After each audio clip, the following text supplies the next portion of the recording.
Pawn d4 is a very irritating move for a lot of black players, and in this video we're going to see how to counter pawn d4 with the Dutch defense. The Dutch defense starts with d4, f5. Yeah, that's it. To start the Dutch defense, your opponent goes d4 and then you go f5. You can also see this thing. And Dutch defense. Alright. Enough joking around. Now, a very most played move by white over here in this position is c4. The reason being the center control. Trying to control the center. Nothing much. Now, we're going to see how we can go down the line. Yeah, these are lots of the lines I wrote here. So we'll go over them. Okay. Now we're going over the normal one first, alright? You want to respond with e6, trying to get your bishop to over here. Now, the most played move by every single intermediate and amateur player is knight to c3. Now, in this position, you simply want to develop your bishop to b4, pinning this knight to the king. Now, now lots of players go bishop to d2. Yeah, lots of players go bishop to d2. And in this position, you simply just want to develop your knight. Now you try to kick our bishop. You just want to trade this bishop. Now, generally the principle goes like trading a bishop or a knight is bad, but in this position, our bishop was really not that good. In the Dutch defense, you really don't want this bishop as it is not very good. Yes, it's not that good. You just want to trade it off at first. So this knight over here does not get much activity. If you don't trade and move back, let's say, the knight is going to be there protecting these squares, meaning they also have a chance with moves like e4, e5 and e5. Like, they really get the attack if we keep the knight, but they don't get the attack if we trade it off. Like, who's defending these squares? This square is defended by this pawn. But what about this one? And so, to immediately take the initiative, we go g6, we go b6. We want to free and shadow our bishop, so it aims at this diagonal. You'll see why. Alright, now, after this, they develop the knight. We free and shadow our bishop. We go e3, we castle, they develop the bishop. Okay, normal moves. Now, this position, it's important to play knight to e5, e4. Now, the reason why it is important, just look at this knight. This mega octopus right over here, controlling all these important squares, putting pressure on all these squares of the opponent's territory. And also, this knight cannot be removed easily. It's very hard to remove this knight. It's on an outpost protected by this pawn. There's also a bishop supporting it, and this pawn is supported by this pawn. So overall, you got a really good knight in the center. Now let's say they simply take queen to c2, attacking your knight. Like, they really want to get this thing out. They have ideas like, oh, I'm gonna go queen to c2, then I'm gonna bring my knight back, bishop over here, putting pressure on this knight. Like, it is a bit dangerous, but nah, it's not even that bad for us. Like, if they ever go back in the world, then we always have queen to over here. If you go back with the knight, I come in with the queen. Now, over here, you still don't care as they don't have done much. The important thing is over here is your center. And to prevent any of these things like d5, to prevent any of d5, or over here breakthrough with c5, like preventing everything. You want to go d6. This way your knight also has a nice development through d7. Okay, it's a really good thing. Now we continue down the road with the castle, and now we develop our knight. As said, now lots of players make this one mistake of bringing the knight back, and if they do so, we want to come forward with queen to h4, coming into the territory. Now, if they decide to pick our queen, then oh, because of the variation you might have seen the arrows. I think that's a nice leeches thing. I support that. Like, if they go pawn to over here, now you want to get your knight back. Why you say we got a hanging queen, but if they take, then it's a checkmate. So that's why you want to be looking out for such patterns. In this case, this pattern works. But in case your pattern does not work, like in case somehow in the world you're not able to get the knight over here, then in that case, you simply want to queen forward. Also, before that, before all this, when you knight to over here, there will be lots of players who are like, I'm gonna go f4, I'm gonna go f4, and attack your knight. But they still forget it is a checkmate once again. So, beginner mistakes, be on lookout for these things. You can easily checkmate your opponent via these guys called tactical patterns. That's why lots of people say master tactical patterns. And next video is about that. Middle game express tactical patterns. Anyways, we're not into that thing. We're into the how to counter d4. Alright? In the world, in a different chess world, your opponent has different move order. Their pieces are not arranged like this. They are arranged in a different manner, where knight back to g5 is not possible. In that case, you want to play queen to h3.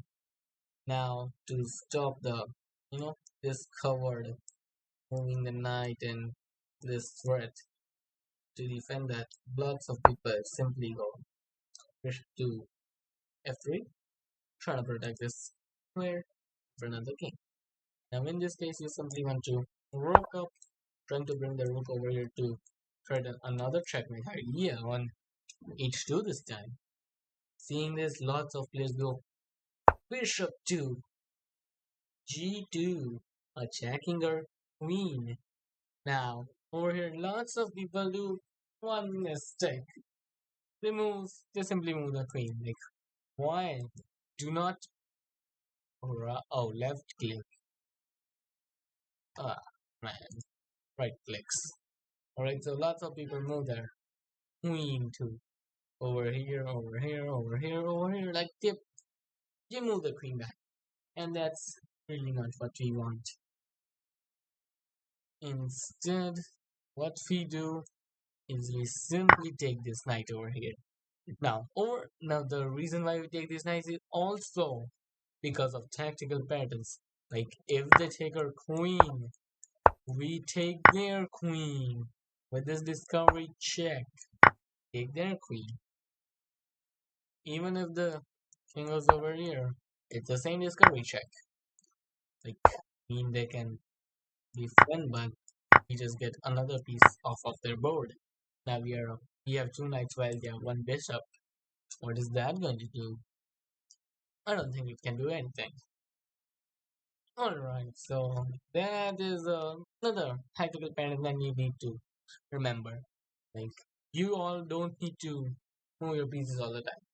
Like, sometimes in chess, you gotta look out for counter attacks like this. Next video is about that anyways. Alright. Now that was one pesky variation that we saw. Now, coming up forward, back to over here. Now, lots of people, after e6, do not go knight to f3. And Oh, that's knight c3. Okay, so lots of people don't go knight to c3 and they instead go with knight to f3. And for them, we still do the same thing, but in a different way. At this point, we have developed the bishop 2 over there, but right now we don't want to do that because there's no knight. Like if there was a knight, then we could pin it and trade it off, but since there's no knight, man, there's really no need. So instead, you need to just develop knight to f6. Now, over here, lots of people simply just knight 2 over here. Like once again, knight 2 over there. Very easy and calm. Now, we simply go with bishop to b4. Simply, once again, pinning. Now, if they go bishop to over, then it's the same line. Just like before. Trade and boom, but with an extra move like this knight over there. That's extra. But still, it's basically going to transition right into, where we are. Okay? So you can transform this position into what we were at. So it will be more familiar for you. So it's like that. There's really nothing much. But instead of bishop to d2, lots of players are aggressive. And they definitely don't play that.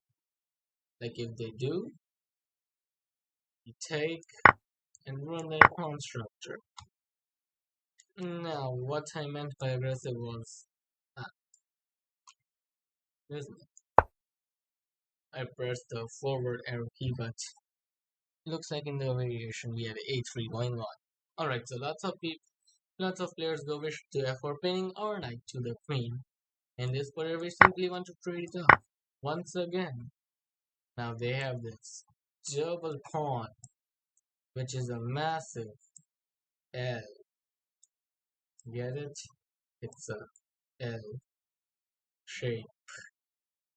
Alright, after this you simply want to do the same things. Just like the same ideas. Key and shadow. Castle. Over. Pawn to over here. Yep. We go queen c2, attacking that pawn. But in these types of situation, when you have moved the f pawn or g pawn, like whenever you move that, like you just move that, and also the piece over here is absent. Wait, in this situation, yeah, over here this is not very well. Okay, it's basically works on the king side. When you push the f pawn, your king is castle, and the structure is somewhat similar to like this. Like maybe even it's just a pawn and a knight over, or maybe it's just a pawn, or maybe it's an open fight. In all these types of situation, you have to be on the lookout for a move like queen to e8. What does this move exactly do? You bring in the queen forward, generating an attack. So even white can do this. If they had a queen over here, and this, like, if white had a queen over on this square, not here, this square. If they had a queen on that square, and this pawn is like pushed, they could have also done the same thing. But of course, not in this position, as it doesn't really work in this position. Alright, so now, that's what I'm talking about. Queen to e8 is the move that you want to play, as you bring the queen forward into the attack, giving it more activity, and activity really matters. Now, there are lots of dumb people in this world, from white side, who play random moves. Let's say rook to b1. There are lots of people who play that. Why is that a dumb move? You trade over here, and you pin the bishop and you win it. There is this one move, but so what? Like, it's just gonna open up the center and it's gonna, yeah, you can also open up the center, but if you're really got the idea, that is the winning move. Yeah. Picking up these things on the spot is a bit hard. That's why I make these type of roads. These sort of things. So it is a bit easier. Alright, now this bishop is guaranteed to die. Anyway, so now instead of rook b1, they can also play other random moves, a3, a4, some random queen move, I guess. This rook move, like any random, it's going to be the same thing. It's going to be literally the same thing. So you really don't want to care about that. Okay? You really just don't want to care about it. Now, best move for white is to simply trade this knight off. Why? As it is going to definitely cause trouble. As if you would have not taken that, then you would have our knight. Oh wait, what's our bishop? I'm sorry, I mispronounced you. Yeah, our bishop would be there, taking the piece. Alright, so that was it. Now, after rook takes f6, they try to go e4. They want to open up the position. They want to attack. But you say, well, you're coming to attack? Well, look who's attacking first. Now they go rook to e1, supporting their own pawn. We go knight to d7, again just developing the knight. Now in this position, if they simply go pawn to, what do you say? e5, yeah, e5. If they go pawn to pawn, then that is just a helping move for us. We go rook to g6, yeah, rook to g6. We wanted to go rook to g6 anyways. Like, this is called a rook left, where the rook from the castle rook comes up, or even if it's uncastled, comes up and slides over here or over here on either side of the board. It can even be done by this rook. Like imagine this. All these pawns are way back over here. Like, all these pawns are pushed or either back. You push h4, bring the rook out, bring the rook over here, or like any desired position. That's called a rook lift. Alright, white has successfully helped us do the rook lift. Now, white saw this attack. They saw that this knight is gone for sure, as this pawn is pinned and cannot defend the knight. And eventually white is going to get checkmated. And so, to prevent that, white may try to run. But they forgot that there's a, Levi Rosman on the board. Because in this position, they sacrifice the rook. Why do we sacrifice the rook? If they take it, and we take with the bishop, give a check, they move back, we give another check, they move, we give checkmate. Now, instead of going back, they can also do this, but this way also. Same thing, checkmate. So that is what if they take. If they don't take and run instead, well, voila. If they come back, then it's of course you bait them into the checkmate. But if they forward, then you simply put more here. They can defend with the bishop, but then our bishop comes in. They can defend with the rook. So what? They defended with the rook. Basically, there's nothing that your opponent can hope for. That is good. Simply do this. Even if they take, it does not matter. Overall, you're just in a totally winning position. You're in a totally winning position, and I just hope that if they do not take this rook and instead run, I hope that you know your way out. Okay? So that was another variation. Now, coming even forward, wait, not forward, let's go backwards to the start. Now, I showed you two ways to counter d4, but what if white is the London system player? And everybody knows how annoying is the London system by white side. And finally, the London system is not totally fitted. Like, no opening is the best.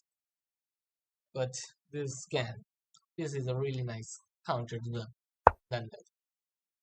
Now, we go for the typical London with bishop to f4. We develop our knight. They go e3 for the pyramid. Yeah, the stupid pyramid. Uh, the Zucker tool is way better, man. Alright. Now in this position, instead of, getting this pawn forward, you need to get the d, d pawn forward. Why? Like, there's no point for this bishop. Like, there's no point of the bishop. You just cannot develop it. It cannot be developed. And so you want to go pawn to d6. Now this pro is a way more versatile way. Like, it's not versatile way to develop the bishop. Only one good way to develop the bishop. Pushing the pawn and bishop to g7. That's it. And that's exactly what you want to do. Alright. We go knight to f. You could take on knight f3. We go g6. They go bishop d3. We go bishop g7. They go c3. Now we simply just develop our knight to c6. And when they develop their final piece of the London system, knight bd7, we strike in the center with e5. If they move their bishop back, then it's a fork. Wait, these variations don't change by now. If they take the pawn, man, yeah. If they take the pawn, we take, we take. We control with the bishop, we take their bishop, and we are up a full bishop. So this way, their so-called London setup is destroyed in just 10 moves by us. Now, there can be different move orders, like, it's not guaranteed to happen always, like, they can always change their plans and do something else. But if they are just going to play like this, like, do the same move order from white, like, ooh, they're going over here and doing the same London thing. Like, they're just, building a pyramid, nothing too crazy. They're like, oh, they taught me this. I got to do this. We make a pyramid and attack. With this bishop. I control squares. They cannot come forward. They just cannot come forward. Like, buddy, it does not work right here. If you're going to just copy paste moves, like, they have like memorized these things, and if they have memorized these things, like the same setup there, they're playing this setup again and again. You can show them this thing so that they will forget playing London. Like, after this move that you make, they're probably never playing London again. Maybe they're too principled and they're just gonna castle. But that's another story. Like, really memorizing move orders? No, I'm gonna break the law. But on to e5, they seals the deal, and the London system is broken with her pawns. You're simply advantageous, and if your opponent that plays London system is a 9-year-old kid, he's gonna cry really hard. Just a warning. If the kid cries after you attack him a lot, it's neither mine nor yours responsibility. It's their fault now. Why did they choose to play the London? in the the full copy paste memorized version. Instead of memorizing, they could have understood the London system and played something like over here. Um, when they are over here, like instead of they could have gone over here and then like over here, like that would be way better for them. Like they would have understood the London. They could understand the London their whole thing, and then maybe they could avoid all this dog shit. They could avoid all of this if they would have understood instead of memorizing. Anyways, that is the way of countering 1d4 with the Dutch defense.